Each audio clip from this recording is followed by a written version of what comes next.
It was 2005 and Katrina hit New Orleans.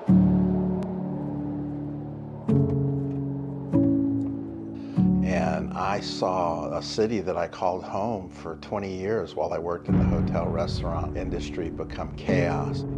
I was compelled to do something to help. And all I could think to do was what I had seen my grandmothers do my whole life. They fed people. So I went and volunteered as a cook, doing the only thing I had a skill set that could help. I worked for 2 weeks as hard as I could. And I got home and I began to reflect on what I had seen. And I became disturbed by the quality of food that I saw served.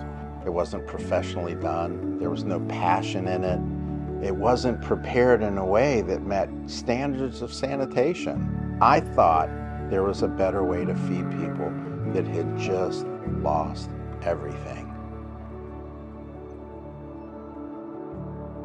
So less than a year after Hurricane Katrina, my wife Ann and I founded Mercy Chefs. In the years since our founding, we've gone to hundreds of disasters.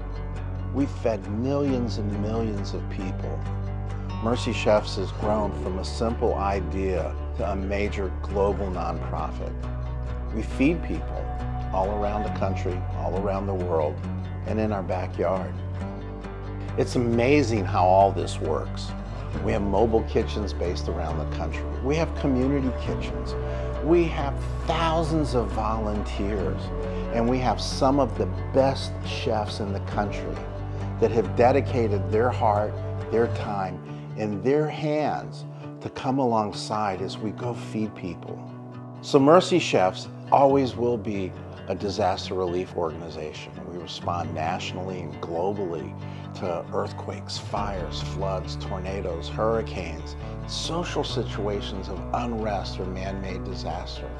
We also work in communities around the country, in our backyard essentially, where we focus on childhood nutrition and hunger issues, job creation skills with our community kitchens. And we have a great focus on food insecurity, where we know families around the country are struggling day to day to put food on the table. Mercy Chefs, from the top all the way through to our volunteers, is dedicated to bringing the highest quality meal to the most difficult circumstance in the time of greatest need. When we say feeding body and soul, we mean making an impression.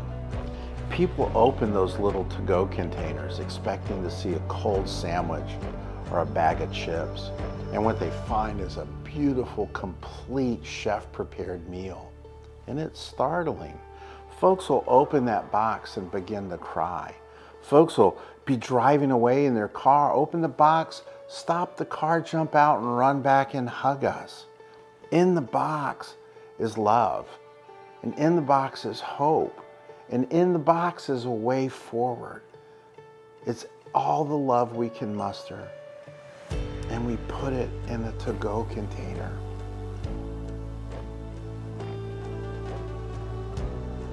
As Mercy Chefs goes around the country and around the globe, you can join us. You can be a part of what we do. We ask you to help us as we go feed body and soul.